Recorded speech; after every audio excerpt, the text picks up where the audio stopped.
Y pues bien, muchas gracias por continuar a través de la sintonía de Presencia Universitaria. En esta ocasión nos encontramos a punto de charlar con una magistrada integrante del Poder Judicial Federal. Ella es la magistrada del Tribunal en materia administrativa y laboral aquí en el 22º circuito, que es el que corresponde al estado de Querétaro.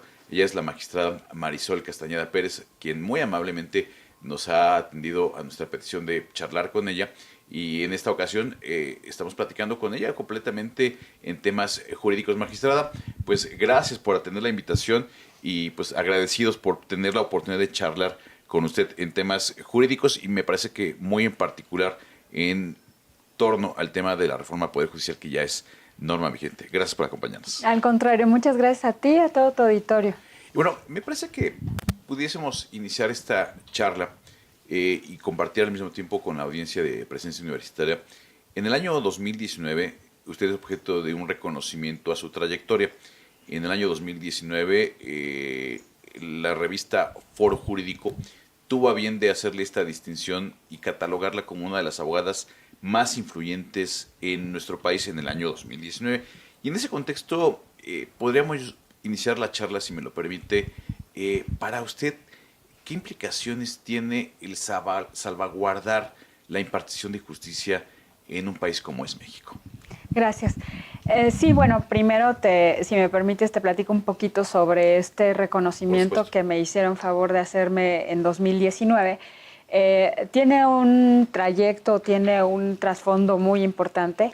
Yo soy egresada de la Universidad de Guanajuato, en donde estudié la licenciatura en Derecho, y ahí tuve la oportunidad, siendo estudiante, de ingresar al Poder Judicial del Estado en una sala penal. Y platico siempre con mucho gusto esta etapa de mi vida, porque fue algo muy, muy bonito que yo viví.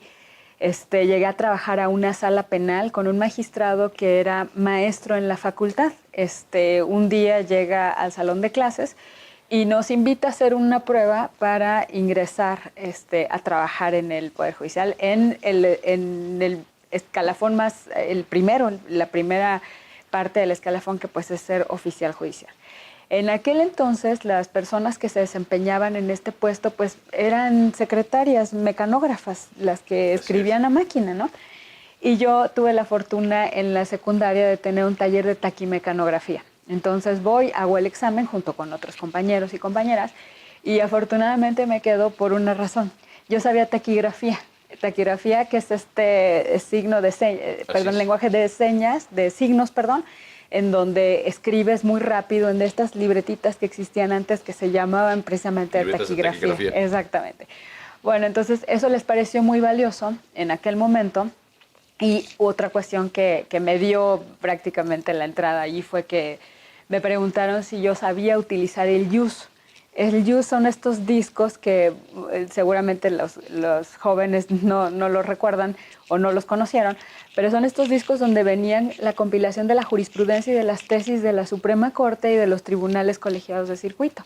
Entonces, el Tribunal del Estado, en ese momento, la Sala Penal, bueno, pues ellos son autoridades responsables para efectos de juicio de amparo, y entonces me preguntaron si yo sabía utilizar el JUS.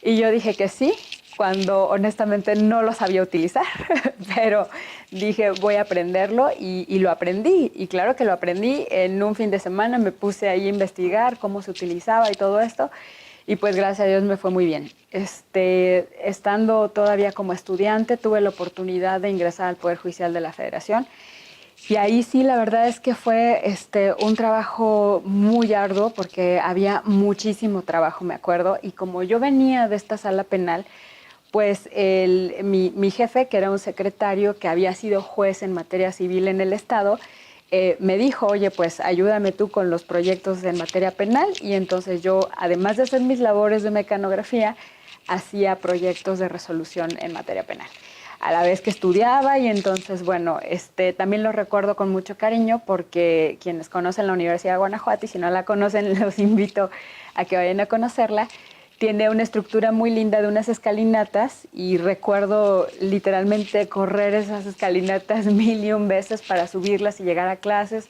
pasarme al tribunal que estaba justo enfrente de la universidad. Y bueno, aunque fueron años de mucho trabajo, La verdad es que los recuerdo con mucho cariño. Después de que egresé de la universidad, bueno, me titulé, hice un examen de oposición. Ya entonces en el Poder Judicial de la Federación ya existían exámenes de oposición desde el puesto de actuario. Entonces hago el examen, me titulo, tengo mi cédula profesional, hago el examen de actuario y afortunadamente encontré un espacio en un tribunal colegiado para trabajar con esta categoría. Después de un par de años hice un examen para poder ocupar el puesto de secretaria proyectista. Afortunadamente también me fue muy bien, lo aprobé y empecé a trabajar ya como secretaria proyectista en un tribunal colegiado. Y posteriormente, pues nada, yo desde que recuerdo haber ingresado, puesto el primer pie en la universidad, siempre pensé, yo quiero ser jueza, yo quiero ser magistrada, yo quiero ser ministra de la Suprema Corte. Entonces, con esa visión, con esa emoción, con ese anhelo, pues empecé a prepararme para hacer el concurso para ser jueza y finalmente en 2015 resulté vencedora en un concurso en el que participamos 1,600 personas. De esas 1,600 personas resultamos vencedoras 18, 4 éramos mujeres y yo quedé en tercer lugar. Me fue muy bien, ahora sí que quedaron en el primero y el segundo lugar 2 personas que tenían más antigüedad que yo, porque eran más grandes de edad que yo, sí. Pero la verdad es que me fue muy bien en el concurso y gracias a eso llegué a ser titular en un juzgado de distrito en Cancún. Ahí estuve 5 años trabajando y fue precisamente en este lapso en el que me hacen favor de hacerme el reconocimiento a la revista Foro Jurídico como una de las abogadas más influyentes del país, precisamente tomando en cuenta toda esta trayectoria que yo ya venía desarrollando. Su carrera como, a ver, desde sus momentos de estudiante sí. Y a la par como integrante de los poderes judiciales, tanto local como federal. Así es, y bueno, también en ese momento surge la posibilidad de participar en un concurso para ser magistrada y pues igual, con el mismo entusiasmo y con el mismo anhelo me preparé, hice las 3 etapas en las que consistía el concurso y en ese concurso también me fue muy bien, soy el primer lugar de ese concurso a nivel nacional. Y eso me permitió, además de una acción afirmativa que estaba implementada por el presidente de la Corte en ese entonces, poder elegir tu lugar de adscripción. Entonces yo pedí estar acá en Querétaro y gracias a esa posición que ocupé en el certamen fue que me pudieron adscribir a este espacio. A ver, y entonces alcanzo a entender esta pasión por las leyes, sí, por la justicia. Y ello me permite reiterarle la pregunta, magistrada, ¿cuál es la importancia de salvaguardar a una institución que es la encargada de impartir justicia en nuestro país? Es de las tareas más importantes que puede tener el Estado mexicano, porque, a ver, yo siempre lo digo y se los digo a los compañeros que trabajan conmigo aquí en la ponencia, el asunto que tenemos frente a nosotros es el más importante para las personas que están relacionadas con este asunto. El pagaré de 5,000 pesos, la guarda y custodia de tus hijos, tu libertad, tu salud, tu patrimonio. Con esos ojos nosotros tenemos que ver cada uno de los asuntos que tenemos enfrente de nosotros. Nosotros literalmente le quitamos el sueño a las personas, ¿no? Cuando las personas tienen una preocupación, cuando tienen un tema legal, cuando ven en riesgo cualquiera de estos aspectos de su vida, incluso hasta la libertad o la vida, nosotros tenemos que tener la misma visión que estas personas. Entonces, imagínate lo importante de la labor que nosotros realizamos acá. A lo largo de mi trayectoria he conocido asuntos, para mí, insisto, todos de la misma importancia, pero sí hay unos que se distinguen de otros, digamos, no por su importancia, sino por su gravedad. O ¿no? Por la relevancia sí. en la toma de aplicar la norma sí. al caso en concreto, ¿no? De ahí que justamente haya las resoluciones relevantes que también da a conocer la Suprema Corte de Justicia de la Nación. Sí, claro, estos asuntos que destacan de otros, digamos, por eso, por la relevancia, porque sientan un precedente, digamos, para el resto de la sociedad, porque sientan un precedente para ir avanzando en la protección de los derechos humanos. A mí me gusta mucho el trabajo que se ha venido haciendo en la Corte a partir de esta reforma constitucional de 2011 de protección de derechos humanos, en la que yo como juzgadora lo veo desde esta perspectiva. Nos dijeron, a nosotros nos enseñaron, a las generaciones anteriores, y me atrevería a decirte que a la mía, nos enseñaron que lo que dice la ley es lo que tienes que aplicar, no hay más. Así es. Ahora sabemos que no es así, ahora sabemos que la ley la tenemos que interpretar y la tenemos que acomodar o ver si esa ley se ajusta a todos los tratados internacionales en materia de derechos humanos, a la propia Constitución obviamente, pero entonces ya no nos podemos quedar simplemente con esa visión sesgada de es que el artículo tal dice tal cosa. Te voy a poner un ejemplo súper sencillo. Sí, claro. Todos los códigos civiles de este país decían que el matrimonio era un contrato que se celebraba entre un hombre y una mujer, palabras más, palabras menos, ¿no? Y entonces, con base en eso, históricamente se ha venido discriminando a todas las personas que no están en esta categoría. En ese supuesto del enunciado normativo. Del enunciado, exactamente. Y entonces, con esta apertura y con este conocimiento que ahora tenemos de los derechos humanos que están contemplados o que están protegidos en tratados internacionales, pues nos dimos cuenta que todas esas normas son discriminatorias, ¿no? Te voy a poner otro ejemplo. Todos los códigos civiles de este país dicen que los hijos de tal a tal edad tienen que permanecer necesariamente en guarda y custodia de su mamá, ¿no? Hoy sabemos que esas normas son discriminatorias, porque ¿quién dice que un hombre no está facultado para cuidar de sus hijos? ¿Quién dice? No hay ni siquiera una evidencia científica de que eso sea real, ¿no?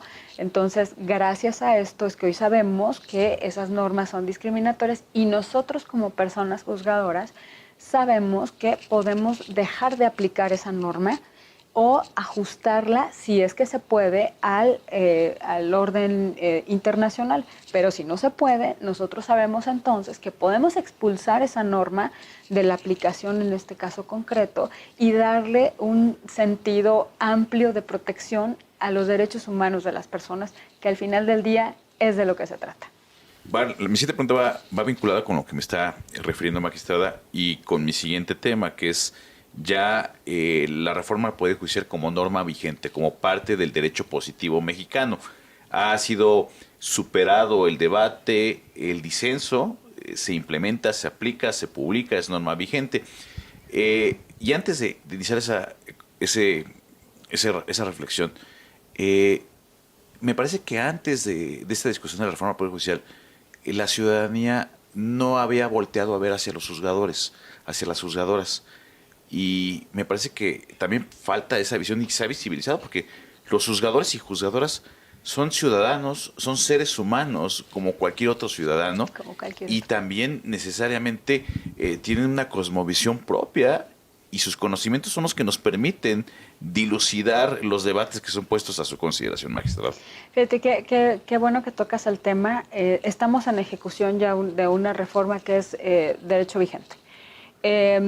Y me parece que una cuestión muy importante de esta reforma es precisamente que la gente, la señora que está en su casa, la señora que está en su puesto en el mercado haciendo sus ventas, la señora que trabaja en otro espacio, todas las personas tienen que saber qué es lo que hacemos nosotros.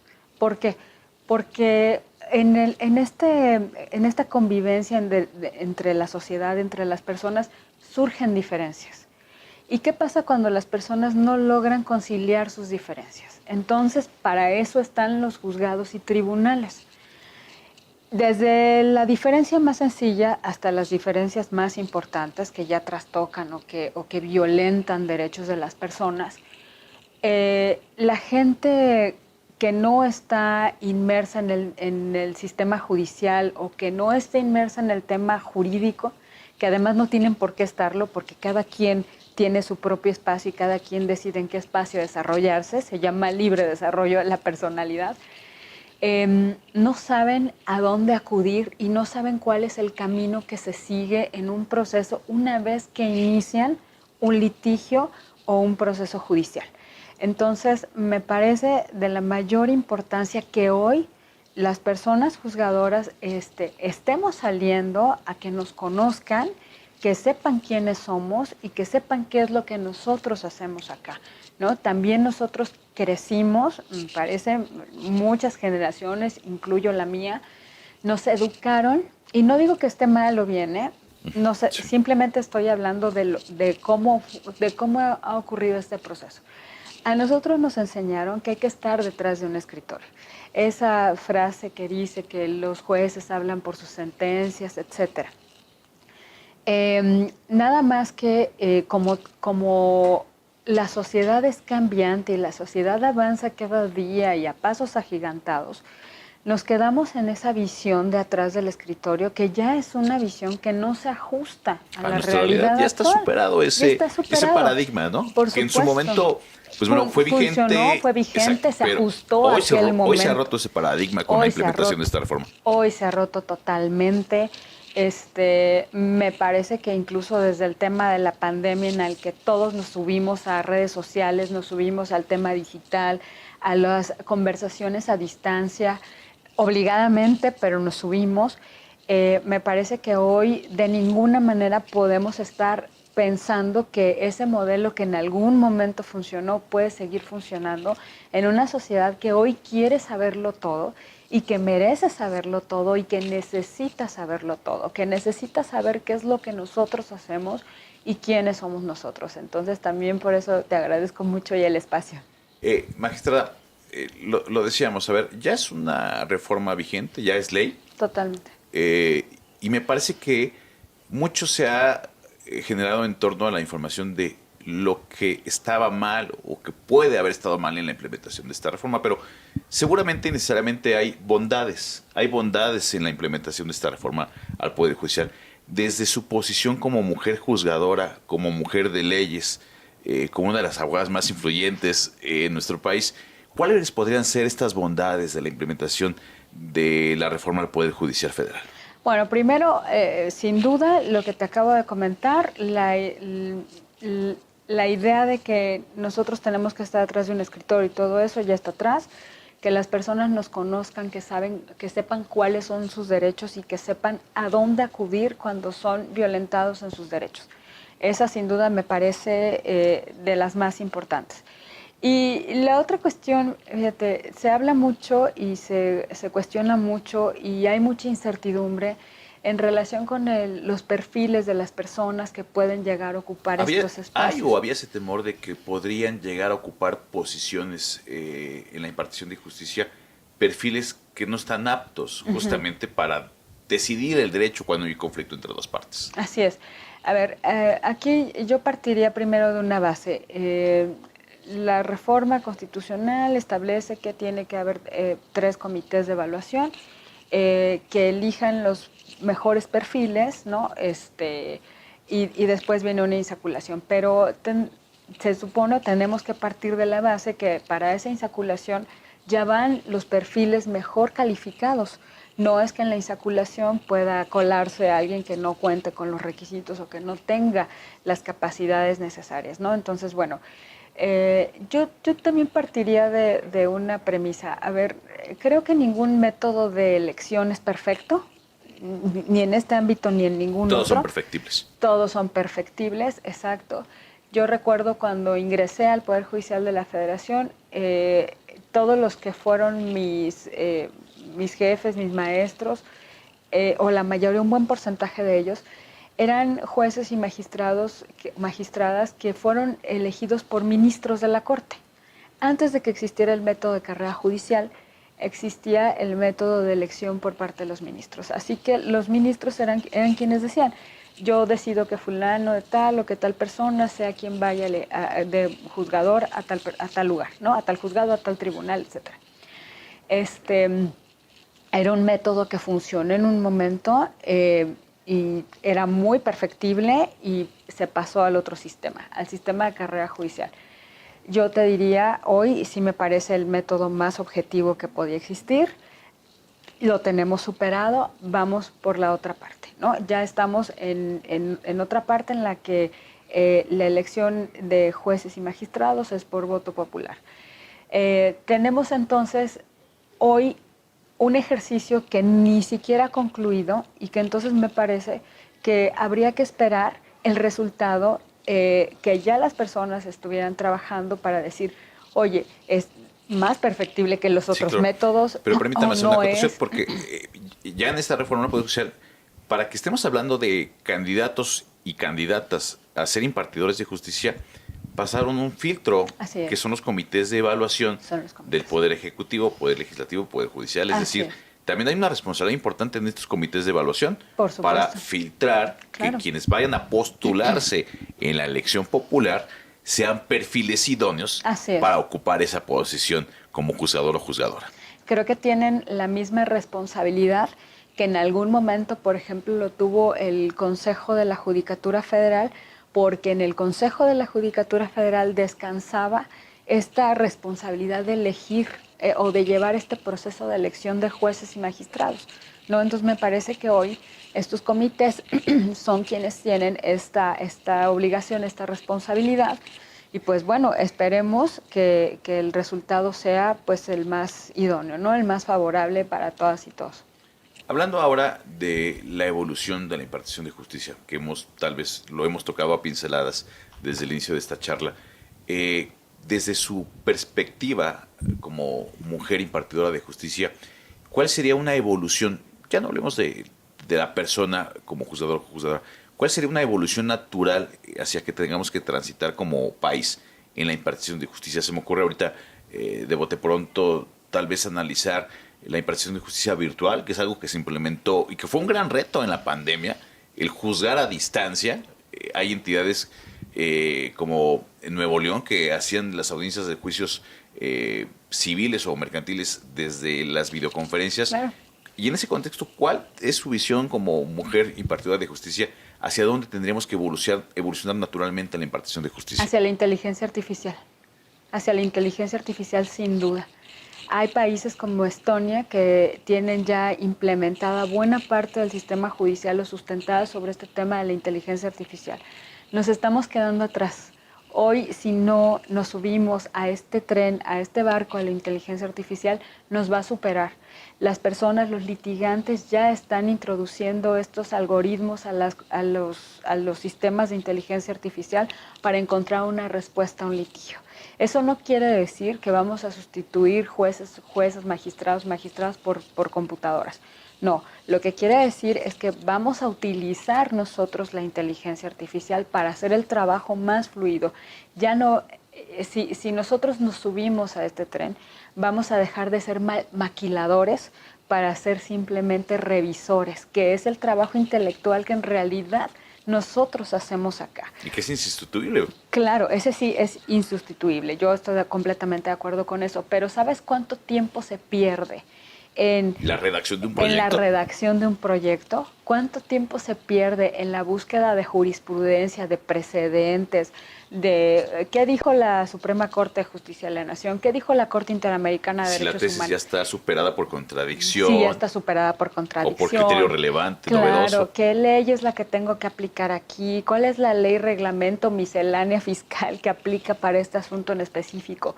Si todo eso lo tienes ya puesto en un sistema de inteligencia artificial, que al momento en el que tú, que ya estudiaste el asunto, lo pongas a modo de pregunta con ciertas premisas. Que alimentes la inteligencia artificial claro, con esos datos. Claro, simplemente con esos datos y ella te arroja todo lo que tiene que ver.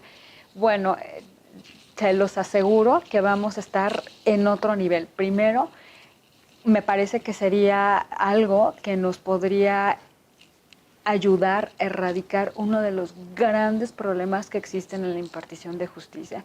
Para mí, creo el más importante, que es el rezago en tribunales y juzgados.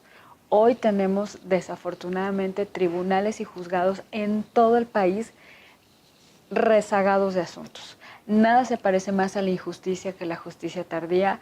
La gente está esperando una resolución, la gente está esperando que le resuelvas el conflicto, ese conflicto que tiene años quitándole el sueño, que se despierta pensando qué va a pasar con esto, qué va a pasar con mi patrimonio, qué va a pasar con mis hijos, con mi libertad, qué va a pasar con mi libertad, qué va a pasar con mi salud, ¿no?